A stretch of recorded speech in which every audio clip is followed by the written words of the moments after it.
Qui croit en moi, des fleuves d'eau vive couleront de lui, comme le dit l'Écriture. Or il disait cela de l'Esprit que devaient recevoir ceux qui croiraient en lui, car le Saint-Esprit n'avait pas encore été donné, parce que Jésus n'était pas encore glorifié. Jean 7, 38, 39. Notre Seigneur promet ici que ceux qui vont à lui pour boire, non seulement n'auront plus soif, mais qui deviendront eux-mêmes des sources d'eau vive, des fleuves de vie et de bénédiction.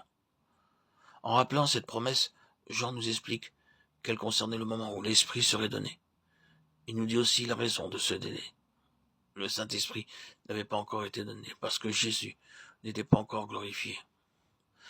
La traduction littérale dit le Saint-Esprit n'était pas encore. Mais comme cette expression a paru étrange, on a ajouté le mot donné. Cependant, si nous prenons le texte tel qu'il est, nous comprendrons mieux pourquoi l'Esprit ne pouvait pas être donné avant que Jésus fût glorifié. Nous avons vu que Dieu s'est révélé de deux manières, comme Dieu sous l'ancienne alliance et comme Père sous la nouvelle alliance.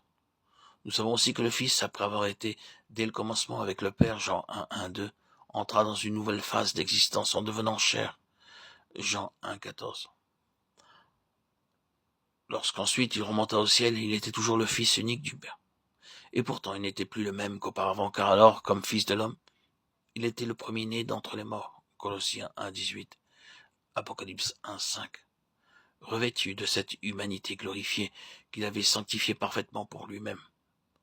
De même, le Saint-Esprit, lors de son effusion le jour de la Pentecôte, était réellement quelque chose de nouveau.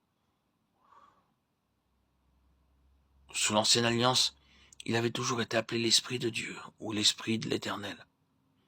Il ne portait pas alors le nom de Saint-Esprit comme un nom lui étant propre. Dans les seuls passages du psaume 51, 13 et Ésaïe 63, 10, 11, où, d'après quelques versions, le mot saint se trouve joint à celui d'esprit.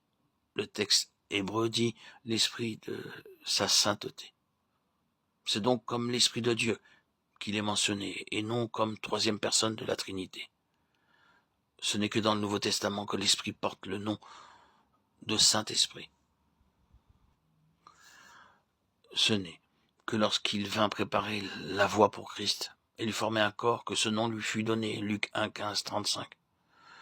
Le jour de la Pentecôte, il fut envoyé comme l'Esprit de Jésus glorifié, l'Esprit du Christ incarné, crucifié et élevé au ciel, pour nous apporter et nous communiquer la vie divine.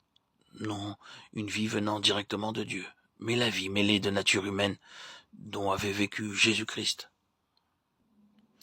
sur la terre. C'est alors qu'il prend le nom de Saint-Esprit, car c'est en habitant en nous que Dieu nous révèle sa sainteté. Il est donc littéralement vrai de dire de l'Esprit qui demeurait en Jésus homme et qui devait plus tard demeurer en nous. Le Saint-Esprit n'était pas encore. L'Esprit de Jésus glorifié, du Fils de l'homme, devenu Fils de Dieu, ne pouvait pas exister avant que Jésus eût été glorifié. Ceci nous explique en outre pourquoi c'est l'Esprit de Jésus, et non directement l'Esprit de Dieu, qui pouvait nous être envoyé pour demeurer en nous.